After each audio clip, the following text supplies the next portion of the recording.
जय हिंद प्यारे साथियों।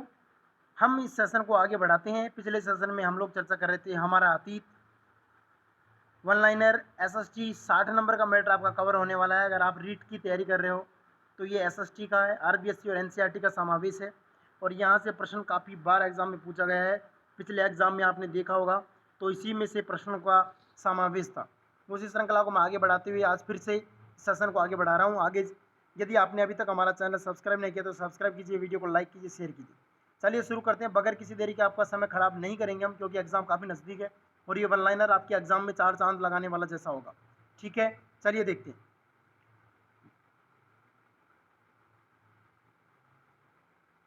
बालाथल व गिलुंड सभ्यता कहाँ पर है? बालाथल व गिलुंड आपका पड़ेगा राजस्थान का कश्मीर, उदयपुर में। नोहे सभ्यता स्थल कहाँ पर है? ये पड़ेगा आपका राजस्थान का प्रवेश द्वार भरतपुर में और सिंह द्वार अलवर है। प्यारे दोस्तों ध्यान रखिएगा। चंद्रावती सभ्यता, चंद्रावती सभ्यता का आपका राइट आंसर हो जाएगा सिरोही में।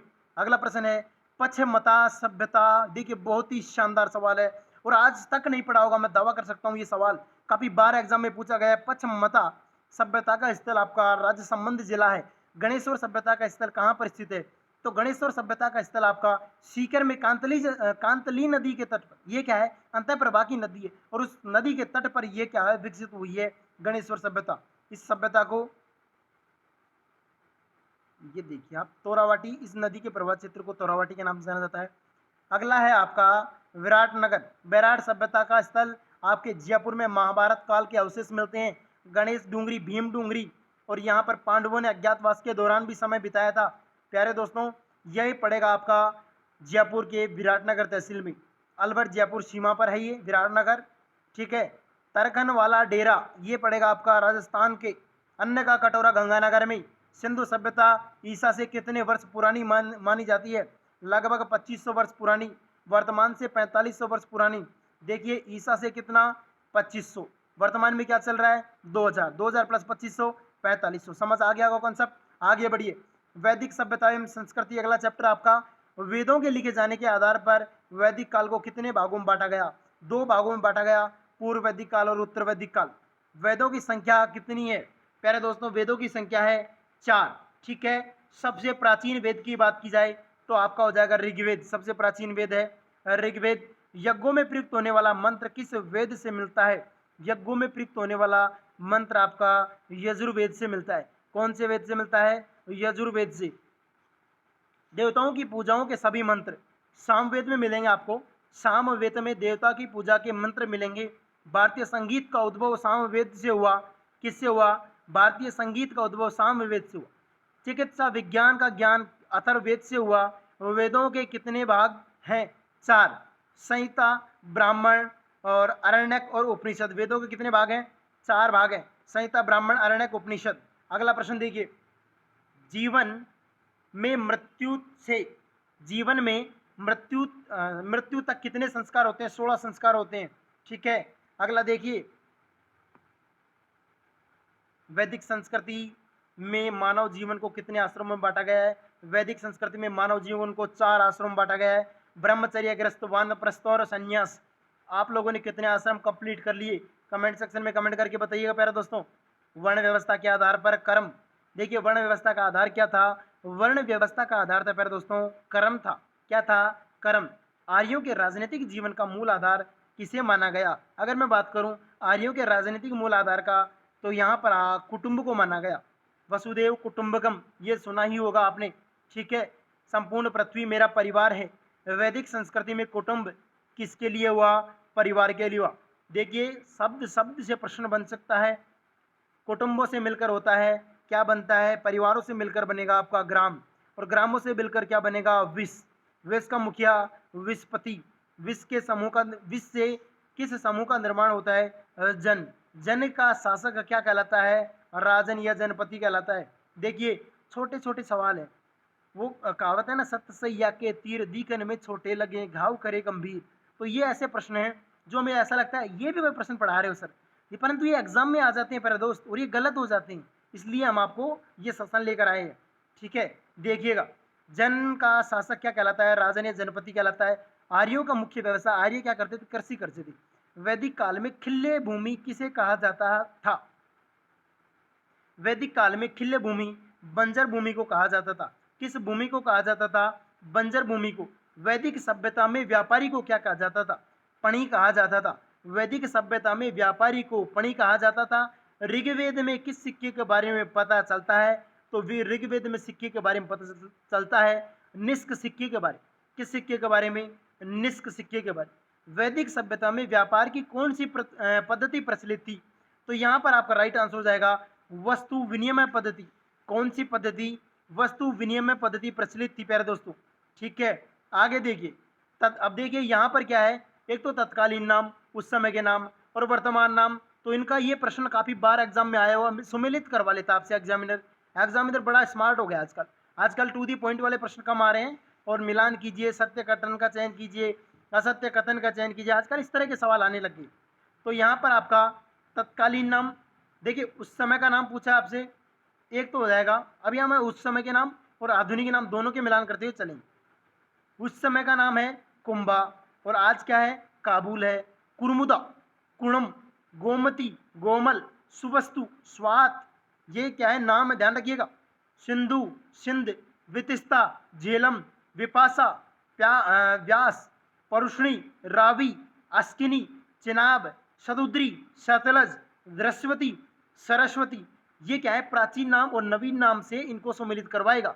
आपको ध्यान रखने इनके सभी के प्राचीन नाम और आधुनिक नाम भी आपको याद रखने हैं। अब आगे चलते हैं, हम चर्चा कर रहे हैं महाजनपद कालीन भारत एवं मगध साम्राज्य। महाजनपद जन समूह या कबीला जिस स्थान पर निवास करता है उसे क्या कहते हैं? जनपद। बड़े जनपदों में छोटे जनपदों के मिलने से निर्माण हुआ महाजनपद का। किसका निर्माण हुआ? महाजनपद का निर्माण हुआ।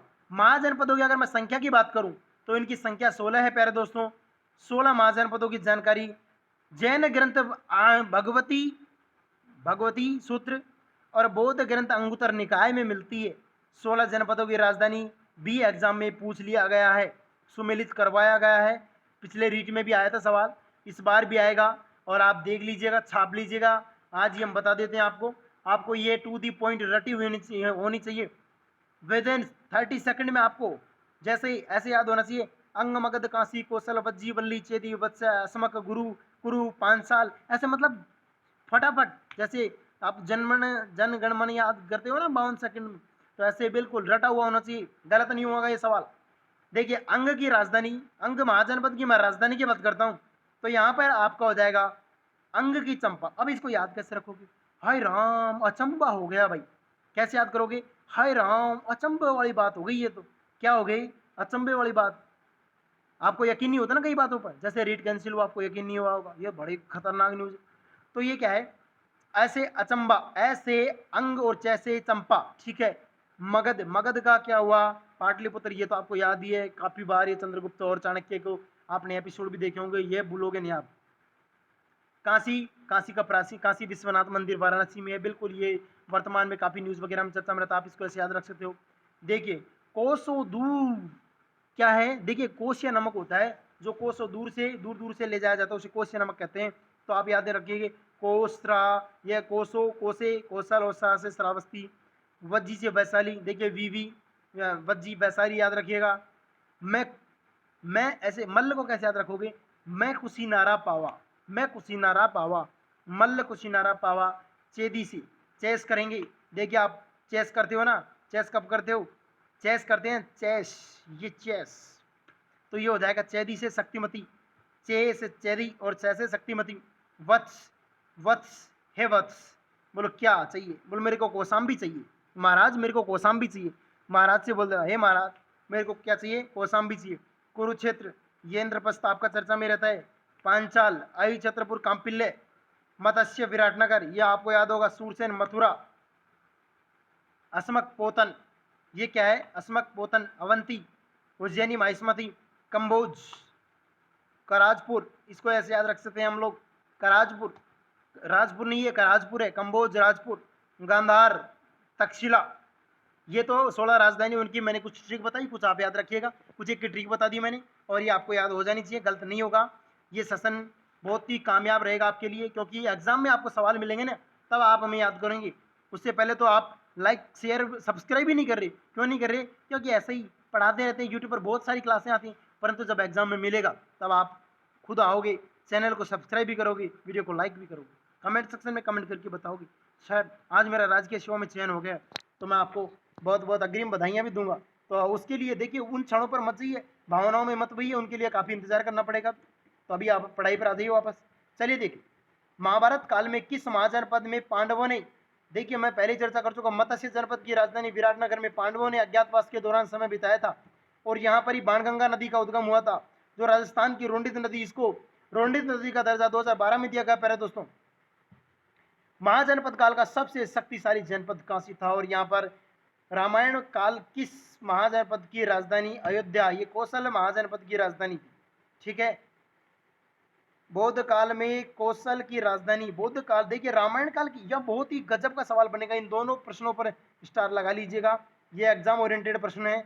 बौद्ध काल में अगर बात की जाए कौशल की राजधानी तो श्रावस्ती है, और अगर बात की जाए रामायण काल में किस महाजनपद की राजधानी अयोध्या थी तो कौशल की। ठीक है, सूरसेन किस राजवंश, देखिए सूरसेन आपका मथुरा है तो मथुरा पर कृष्ण जन्मभूमि है, यादव वंश राजवंश, समझ गए होंगे। तक्षशिला महाविद्यालय किस महाजनपद का एक अंग था, गांधार महाजनपद का, क्योंकि गांधार तक्षशिला राजधानी गांधार की, तो तक्षशिला महाविद्यालय पे कहाँ होगा, गांधार में होगा, जो वर्तमान में क्या है, आपके अपने किस देश में है, पाकिस्तान में, भारत में नहीं है। खतरनाक खिलाड़ी है भाई, ध्यान रखना, आतंकवादियों के नाम से मशहूर है। महाजनपद काल में राजा को क्या कहा जाता था, महाजनपद काल में राजा को गणपति कहा जाता था। भारत का प्रथम विशाल साम्राज्य किस महाजनपद को कहा जाता है, देखिए शक्तिशाली बात आएगी काशी, विशाल साम्राज्य की बात आएगी, महाजनपद मगध होगा। मगध की सेना में अंग कौन थे, अंग कौन थे भाई, अंग थे आपके हाथी, एलिफेंट, हाथी गांव कहाँ पर है, हाथी गांव जयपुर में है। आज के अखबार में हाथी गांव काफ़ी चर्चा में है, हाथियों पर खर्चा ज़्यादा हो रहा है, टूरिस्ट कम आ रहे हैं, इसलिए वो चर्चा में है। आज हाथी गांव का कोई प्रश्न हो तो बनता है, ध्यान रखिएगा। आगे बढ़ते हैं भाई, मगध राज्य की प्रथम राजधानी गिरिव्रत को माना गया, मगध राज्य की प्रथम राजधानी गिरिव्रत। मगध राज्य के उत्थान समृद्धि में किसका योगदान सर्वाधिक महत्वपूर्ण है, किसका योगदान सर्वाधिक महत्वपूर्ण, अजातशत्रु का। अगला प्रश्न है, किस वंश के शासकों ने मगध की सेना में वृद्धि की, किस वंश के शासकों ने मगध की सेना में वृद्धि की, नंद वंश के शासकों ने। नंद वंश के शासक के पतन का क्या कारण था, अतिरिक्त कर, उन्होंने जनता पर टैक्स के ऊपर टैक्स लगा दिया, इस वजह से उसके पतन का मुख्य कारण माना जाता है। अकॉर्डिंग टू बोर्ड की किताबों के अनुसार बात कर रहे हैं अपन, नंद वंश के बाद मगध का राजा कौन बना, चंद्रगुप्त मौर्य। महापद्म घनानंद अंतिम शासक था और प्रथम मौर्य शासक की स्थापना चंद्रगुप्त मौर्य ने की अपने गुरु चाणक्य की सहायता से। ठीक है, अब मैं बात करता हूँ मौर्यकालीन एवं गुप्तकालीन भारत, अगला चैप्टर आ गया आपका। मौर्य काल का शासन काल रहा चौथी शताब्दी से दूसरी शताब्दी। देखिए यहाँ से एक प्रश्न बन सकता है कि मौर्य काल का शासन काल किस शताब्दी से किस शताब्दी की ओर रहा, चौथी शताब्दी से ईसा पूर्व दूसरी शताब्दी तक यहाँ पर रहा आपका। ठीक है, मौर्य साम्राज्य की स्थापना में योगदान रहा आचार्य चाणक्य का, जिसका मूल नाम विष्णुगुप्त था। तक्षशिला विश्वविद्यालय में ये प्रोफेसर थे। ठीक है, विष्णुगुप्त, ध्यान रखिएगा नाम। और इन्होंने अर्थशास्त्र की रचना की, इकोनॉमिक्स, परंतु उसका विषय था राजनीति। मतलब इकोनॉमिक्स की बुक तो थी वो, परंतु वो इकोनॉमिक्स पर नहीं थी, जैसे आज सोच रहे हो इकोनॉमिक्स की बुक में इकोनॉमिक्स पढ़ा जाता, नहीं, उसमें क्या था, शासन प्रशासन राजा की राजनीति के बारे में उल्लेख था और उस पुस्तक का नाम था इकोनॉमिक्स अर्थशास्त्र। उस पुस्तक के रचनाकार यानी रचयिता थे वो थे विष्णुगुप्त, जिन्हें चाणक्य के नाम से भी जाना जाता है। और गंधार, हाँ सॉरी, चाणक्य, हाँ ठीक है, चाणक्य थे। आगे बढ़ी, ये आपके थे तक्षशिला विश्वविद्यालय के प्रोफेसर थे। ठीक है, मौर्य साम्राज्य की स्थापना किस राजा के शासक, देखिए घनानंद, क्योंकि घनानंद जब ये गया, कौन, विष्णुगुप्त जब घनानंद के दरबार में गई तो इन्होंने कहा कि महाराज इस भारत भूमि के नभमंडल पर खतरा मंडरा रहा है, सिकंदर ने आक्रमण करने की तैयारी कर ली है। अरे बोले ये पंडित मेरे को सिखाएगा, ये पंडित सिखाएगा मेरे को कैसे क्या करना है, इसकी मतलब घोर बेइज्जती करके इसको दरबार में बेइज्जत करके निकाल दिया गया। किसके द्वारा? गणानंद के द्वारा, जो कि नंद वंश का अंतिम शासक था। अब ऐसा हुआ तो वहीं पर ऐसा कहा जाता है कि विष्णुगुप्त ने अर्थात चाणक्य ने अपनी शिखा, जो पंडित लोग होते हैं, जो आचार्य होते हैं, ये शिखा मतलब अपनी चोटी में गांठ लगा के रखते हैं, तो इन्होंने अपनी शिखा खोल दी और इन्होंने कहा कि जब तक मैं शिखा को नहीं बांधूंगा, जब तक गणानंद तेरे को इस तख्त से यथार्थ सत्ता से दूर नहीं कर देता हूँ, तेरा पतन नहीं हो जाए, साम्राज्य का पतन नहीं कर दूँ तब तक। फिर इन्होंने वापस आते हुए एक लड़के को देखा। उस लड़के का नाम था चंद्रगुप्त मौर्य। चंद्रगुप्त मौर्य को देखा तो चंद्रगुप्त मौर्य को उन्होंने कारसापण नामक की मुद्रा, वहां पर क्या कारसापण मुद्रा चलती थी, और कारसापण नामक मुद्रा पे करके इन्होंने एक भिखारी से खरीद लिया और इसकी माँ ने बेच दिया भिखारी को। भिखारी से किसने खरीद लिया? चाणक्य ने। फिर इसको तैयार करता है और फिर उसके बाद इसको काफी समय बाद इसको हटाता है। किसको? गणानंद को। तो ऐसी कहानी थी। चाणक्य के प्रसिद्ध रचना अर्थशास्त्र। चाणक्य का अन्य नाम कौटिल्य है। चाणक्य को अन्य किस नाम से जाना जाता है? कौटिल्य, विष्णुगुप्त, सिकंदर के उत्तराधिकारी। सिकंदर के, देखिए पहले दोस्तों, सिकंदर के किस उत्तराधिकारी को चंद्रगुप्त ने बुरी तरह पराजित किया? सिकंदर के उत्तराधिकारी को सेल्यूकस को चंद्रगुप्त ने बुरी तरह से पराजित किया था। मेगास्थनीज किसके शासनकाल में मगध में रुका? मेगास्थनीज चंद्रगुप्त मौर्य के शासनकाल में सेल्यूकस के राजदूत के रूप में मगध रुका था। ठीक है। मेगास्थनीज की रचना थी इंडिका। पहले दोस्तों, मेगास्थनीज की रचना थी इंडिका। अगला प्रश्न आपका, ठीक है, चंद्रगुप्त ने जीवन के अंतिम समय में अपना गुरु किसे बनाया? चंद्रगुप्त ने जीवन के अंतिम समय में अपना गुरु जैन धर्म के भद्रबाहु को श्रवणबेलगोला में गुरु बनाकर तप मार्ग अपनाया। श्रवणबेलगोला आपका कर्नाटक राज्य में पड़ता है। प्यारे दोस्तों, कर्नाटक राज्य में पड़ता है। किसको बनाया था चंद्रगुप्त ने? जैन धर्म के भद्रबाहु को श्रवणबेलगोला में गुरु बनाकर तप मार्ग अपनाया। ठीक है। किस मौर्य शासक को अमित्रघात के नाम से किसे जाना जाता है? अमित्रघात के नाम से जाना जाता है बिंदुसार को। ठीक है। सम्राट अशोक को उसके अभिलेखों में क्या कहा गया? सम्राट अशोक को उनके अभिलेखों में देवना प्रियदर्शी कहा गया। क्या कहा गया भाई? देवना प्रियदर्शी के नाम से उसको पुकारा गया। किसको? सम्राट अशोक को। अशोक सम्राट बनता है आपका 269 ईसा पूर्व में। कब बनता है? 269 ईसा पूर्व में। किस युद्ध के नरसंहार ने अशोक के हृदय को परिवर्तन कर दिया? उसे कभी युद्ध न करने की प्रतिज्ञा लेनी पड़ी। ऐसा क्या हुआ? ये कलिंग का युद्ध था 261 ईसा पूर्व में। ठीक है भाई, ईसा पूर्व में घटता जाएगा मामला। कभी आप सोच रहे हो सर 269 में तो शासक बना, 261 में ऐसा कैसे हुआ? ईसा पूर्व का समय वापस आएगा और ये ईसा बाद का समय 2021 2022 ऐसे बढ़ेगा। ठीक है। किस युद्ध के नरसंहार ने अशोक के हृदय को, ठीक है, कलिंग का युद्ध चर्चा कर ही लिए। अशोक के अधिकांश अभिलेख किस भाषा में? अशोक के अधिकांश अभिलेख आपके हैं प्राकृत भाषा में। कौन सी भाषा है भाई? प्राकृत भाषा। सम्राट अशोक ने अभिलेखों की लिपि क्या थी? अगर मैं बात करूं सम्राट अशोक के अभिलेखों की लिपि, भाषा प्राकृत थी, लिपि ब्राह्मी थी। अशोक की अच्छी शिक्षाएं किस नाम से चर्चित हुई? अशोक की अच्छी शिक्षाएं अशोक का धम्म के नाम से चर्चित हुई। बौद्ध धर्म की संगोष्ठी, देखिए बौद्ध धर्म की सम्राट अशोक के काल में संगोष्ठी हुई थी पाटलिपुत्र में, और यह संख्या की बात की जाए तृतीय संगोष्ठी थी। कौन सी संगोष्ठी थी? तृतीय संगोष्ठी थी। बौद्ध धर्म की संगोष्ठी, कौन सी संगोष्ठी? अशोक सम्राट के काल में हुई तृतीय संगोष्ठी थी और पाटलिपुत्र में आयोजित होती है। ठीक है, आगे बढ़िए। अशोक ने बौद्ध धर्म के प्रचार के लिए श्रीलंका में किसे भेजा? महेंद्र व संघमित्रा को, अपने पुत्र और पुत्री को बौद्ध धर्म के प्रचार के लिए सिंगल द्वीप के नाम से श्रीलंका को प्राचीन में जाना जाता था, और वहां पर भेजा संघमित्रा और महेंद्र को। अशोक ने बौद्ध धर्म के लिए प्रचार के लिए यवन प्रदेशों में किसे भेजा? महारक्षित को भेजा। किसे भेजा? महारक्षित को। अशोक ने बौद्ध धर्म के प्रचार के लिए वनवासी उत्तरी कनाडा में, देखिए उत्तरी कनाडा को उस समय वनवासी के नाम से जाना जाता था, और उत्तरी कनाडा में किसको भेजा था? रक्षित को भेजा था। यहाँ पर बात की जाए, अशोक ने बौद्ध धर्म के लिए श्रीलंका में महेंद्र संघमित्रा को भेजा, यवन प्रदेश में भेजा महारथी को, और वनवासी उत्तरी कनाडा में भेजा रक्षित को।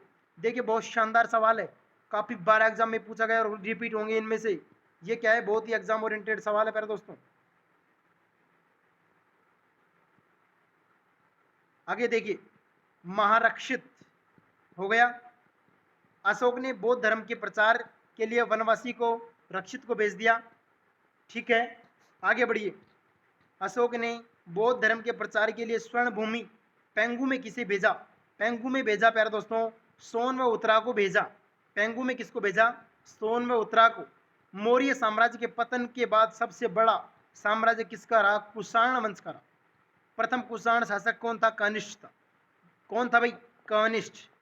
गुप्त वंश का प्रतापी शासक चंद्रगुप्त प्रथम था। कौन था? चंद्रगुप्त प्रथम। किस गुप्त शासक ने अश्वमेध यज्ञ कर उसकी स्मृति में अश्व चित्रित के सिक्के चलाए? यानी कौन सा ऐसा शासक था गुप्त वंश का, अश्वमेध यज्ञ करवाया और उसकी स्मृति में क्या चलाए? सिक्के चलाए। समुद्रगुप्त प्रतापी शासक चंद्रगुप्त प्रथम। प्रयाग प्रस्तुति के रचयिता हरिसेन, जो समुद्रगुप्त का मंत्री व लेखक था। कौन था? समुद्रगुप्त का मंत्री व लेखक था। किस गुप्त शासक को वीणा वादक का शौक था? समुद्रगुप्त को। इन्होंने तो क्या चलाए थे? अश्व सिक्के चलाए। किस गुप्त शासक को विक्रमादित्य के नाम से जाना जाता है? चंद्रगुप्त प्रथम प्रतापी शासक था, परंतु विक्रमादित्य के नाम से जाना जाता है। चंद्रगुप्त द्वितीय को जाना जाता है। चंद्रगुप्त द्वितीय ने समकालीन किन विदेशी आक्रमणकारियों को परास्त किया? शकों को पराजित किया चंद्रगुप्त द्वितीय ने। किसने अपने विजयी अभियानों में कैलेंडर चलाओ? किसने अपने विजयी अभियानों के बाद कैलेंडर चलवाए और विक्रमी संवत चलवाया? ये हो जाएगा आपका विक्रमादित्य ने विक्रम संवत चलाया। क्या चलाया? विक्रमादित्य ने विक्रम संवत चलाया। ठीक है। विक्रमादित्य के दरबार में 9 रत्न कौन थे? विक्रमादित्य के दरबार में मैं बात करता हूँ 9 रत्न। महाकवि कालिदास, धनवंतरी, क्षणपक, अमर सिंह, शंख, वेताल भट्ट, घटपरक, वरामीर, वर रुचि। देखिए विक्रमादित्य निम्न में से कौन सा विक्रमादित्य के दरबार में 9 रत्नों में से नहीं था? याद रखिएगा प्यारे दोस्तों, इंपॉर्टेंट एग्जाम की दृष्टि से आप ध्यान रखिएगा, मैं आपसे आशा करता हूँ। ठीक है, विक्रमादित्य के दरबार में महाकवि कालिदास था, धनवंतरी था, क्षणपक था, अमर सिंह, शक, वेताल भट्ट, घटपरक, वरामीर, वर रुचि।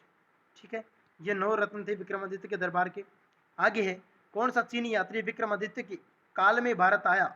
कौन सा चीनी यात्री विक्रमादित्य के काल में भारत आया? तो यहाँ पर आपका राइट आंसर हो जाएगा फाहियान आया था विक्रमादित्य के। ठीक है, और हर्षवर्धन के समय में कौन आया था? हर्षवर्धन के समय आता प्यारे दोस्तों मेगस्थनीज आया। ठीक है, भारतीय इतिहास का स्वर्ण युग गुप्त वंश के शासनकाल को कहा जाता है। किसके शासनकाल को कहा जाता है? गुप्त वंश के शासनकाल को। अब हम अगले चैप्टर पर चर्चा करेंगे प्राचीन भारत की अर्थव्यवस्था। प्राचीन भारत की अर्थव्यवस्था को लेकर हम चर्चा करेंगे चैप्टर में। देशी व्यापार के लिए प्राचीन भारत में कितने पथ थे? 2 पथ थे, उत्तरापथ और दक्षिणापथ। उत्तरापथ में, उत्तरापथ का उल्लेख करो। उत्तरापथ ताम्र लिप्ति बंदरगाह जो बंगाल में है, से पाटलिपुत्र, वैशाली, कुशीनगर, श्रावस्ती, हस्तिनापुर, कश्मीर, तक्षशिला, पुष्पलावती, अफगानिस्तान, काबुल, बल्ख। ये तो था आपका, देखो 2 पथ थे। उत्तरापथ यहां से यहां तक था। इनमें अगला चैप्टर हमारा, ये चैप्टर में जो भी वन लाइनर इंपॉर्टेंट है उन्हीं की चर्चा की गई है, बाकी डिटेल आप बुक से भी पढ़ सकते हो, परंतु जो डिटेल एग्जाम में काम आई सिर्फ वही डिटेल है। और आपको क्या चाहिए एग्जाम में? आपको नौकरी लगना यानी एग्जाम में सेलेक्ट होना या फिर ज्ञानी बनना है, तो हमें सिर्फ नॉलेज चाहिए। नॉलेज ऐसा कम समय में ज़्यादा तैयारी, ज़्यादा मार्क्स लोगों से हम ऊपर आ सकें। अगला चैप्टर हमारा हमारी सांस्कृतिक विरासत। हमारी सांस्कृतिक विरासत के प्रश्न देखिए। अस्थियों के ऊपर मिट्टी व ईंटों के बनाए जाने वाले अर्धवृत्ताकार टीले क्या कहलाते हैं? आपके स्तूप कहलाते हैं। क्या कहलाते हैं भाई? स्तूप कहलाते हैं। ठीक है, आगे देखिए, बुद्ध के अवशेषों को कितने भागों में बांटा गया है? 8 भागों में बांटा गया है। अमरावती के स्तूप, अमरावती कहाँ है आपका? आंध्र प्रदेश की नवीनतम राजधानी अमरावती को बनाया गया है, जो अभी उसका कार्य प्रगति पर है। तो ये अमरावती के स्तूप आंध्र प्रदेश में, सांची के स्तूप आपके एमपी में पड़ेंगे। भारहूत के अवशेष, ये बहुत गजब का सवाल है, कोलकाता संग्रहालय में है भारहूत के अवशेष। भारहूत स्तूप के अवशेष गुफा में पूजा हेतु निर्मित ठोस स्तूप क्या कहलाते हैं? चैत्य कहलाते हैं। जबकि भिक्षुओं के रहने के लिए बनाई गई वो गुफाएं क्या कहलाती हैं? विहार कहलाती है। ठीक है, आगे बढ़िए। पूजा, चैत्य, रहने के लिए विहार। चैत्य तथा विहार की मुख्य विशेषता क्या है? इनकी दीवारों पर चित्र व बौद्ध धर्म से संबंधित जुड़ी जातक कथाओं का चित्रण मिलता है। ये चैत्य और विहार की मुख्य विशेषता है प्यारे दोस्तों। ठीक है, अजंता की गुफाएं महाराष्ट्र के औरंगाबाद जिले के बागोरा नदी की घाटी में। अजंता की गुफाओं में कुल 29 गुफाएं हैं, जिनमें 5 चैत्य है और 24 विहार है। ठीक है, 5 चैत्य, 24 विहार, कुल कितनी है? 29 गुफाएं हैं। 490 ईस्वी के बाद अजंता को छोड़कर सब कहाँ चले गए? एलोरा में चले गए, स्थानीय भाषा में वेलूर। अगर एलोरा की बात की जाए तो इन्हें स्थानीय भाषा में वेलूर के नाम से जाना जाता है। भारतीय मूर्तिकला का वास्तविक स्वरूप का प्रारंभ माना जाता है। मौर्य काल से भारतीय मूर्तिकला का वास्तविक स्वरूप का प्रारंभ माना जाता है। सारनाथ के स्तंभ अशोक में कितने शेर है? देखिए, सारनाथ के अशोक स्तंभ में कितने शेर है? देखिए 4 शेर है। ठीक है, 4 बड़े शेर हैं। अगर कुल शेरों की बात की जाए तो कुल शेर आपके 5 हो जाएंगे। क्यों होंगे? अभी देखिए, अशोक के स्तंभ के आधार पर कौन कौन से जानवर उल्लेखित है? वहां पर बैल भी है, यानी छोटे चित्र 4 तो बड़े शेर है, और एक बैल है, घोड़ा है, हाथी है और एक शेर और है, तो ऐसे शेरों की संख्या कुल 5 हो जाएगी। स्तंभ पर कितने शेर हैं? स्तंभ पर शेरों की बात की जाए तो 4 शेर चारों तरफ, नॉर्थ ईस्ट वेस्ट साउथ, चारों दिशाओं में मुंह करके खड़े हुए। भारतीय कला के इतिहास में किस काल को स्वर्ण काल कहा जाता है? इसका राइट आंसर हो जाएगा गुप्त काल। अब प्राचीन काल की साहित्य की रचनाएं हैं और साहित्यकार हैं, इनको क्या करना है? सुमेलित करना है। एग्जाम में ये सवाल आ सकता है, निम्न में से कौन सा कथन सुमेलित नहीं है? इसको लेकर ये प्रश्न बन सकता है। अब यहाँ पर आपका विष्णु शर्मा द्वारा रचित है, आपका पंचतंत्र है। कालिदास द्वारा रचित है अभिज्ञान शाकुंतलम, मेघदूत, ऋतु संहार, कुमार संभव, मृच्छकटिकम।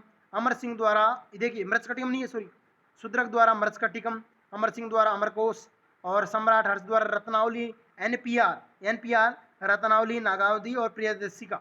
ठीक है, बाणभट्ट, हर्षरित, इलांगदे आदिगल, ये क्या होगा? शिल्पाधिकरम तमिल। और ये हो जाएगा आपका शीतल ने सतनार, मणिमेखलई तमिल। आयुर्वेद का ग्रंथ है चरक, किसने लिखा भाई? चरक ने लिखा। शल्क शल्य चिकित्सा की जानकारी किस ग्रंथ में मिलती है? सुश्रुत संहिता में मिलती है। आर्यभट्ट का संबंध था खगोल विज्ञान से। आर्यभट्ट की रचना आर्यभट्टीय। बौद्ध ग्रंथ विनय पिटक में क्या संग्रहित है? भिक्षुओं के नियम है। बौद्ध विनय पिटक, शुद्ध पिटक। विनय पिटक में क्या है? भिक्षुओं के नियम है। शुद्ध पिटक में क्या है? बुद्ध की शिक्षाएं हैं। देखिए अभिधम पिटक, देखिए पिटक 3 है, विधेय पिटक, शुद्ध पिटक। विनय में तो क्या है? भिक्षुओं के नियम है। भाई भिक्षु क्या है? देखिए भिक्षु कौन होता है? भीख मांगता है, यानी भिक्षा का मांगने का कार्य करते भिक्षु। अब उनके लिए नियम बनाए गए, उसमें शुद्ध पिटक में शुद्ध शिक्षा ऐसे याद रख सकते हो आप। अभिधम, अभिधम क्या होता है? दर्शन एवं सांसारिक। ये 3 प्रश्न भी काफी इंपोर्टेंट है, यहाँ से सवाल बन सकता है। तमिल भाषा में लिखा साहित्य क्या कहलाता है? संगम साहित्य कहलाता है। तमिल भाषा में लिखा साहित्य संगम साहित्य कहलाता है। ये देखिए हमने ये कवर कर लिया कक्षा 6, कक्षा 6 की राजस्थान बोर्ड की और एनसीईआरटी दोनों किताबों को कंटेंट था वन लाइनर के रूप में हमने कवर किया। अब हम चर्चा करेंगे और राजस्थान अध्ययन, जो कि आपका है हमारा राजस्थान करके अगली बुक है कक्षा 6 की। ये तो सामाजिक अध्ययन की हमने बुक कवर की थी, अब हम करेंगे राजस्थान अध्ययन की बुक कवर, वो करेंगे नेक्स्ट सेशन में। तब तक के लिए धन्यवाद साथियों, फिर मिलते हैं अगले सेशन में। जय हिंद, जय भारत।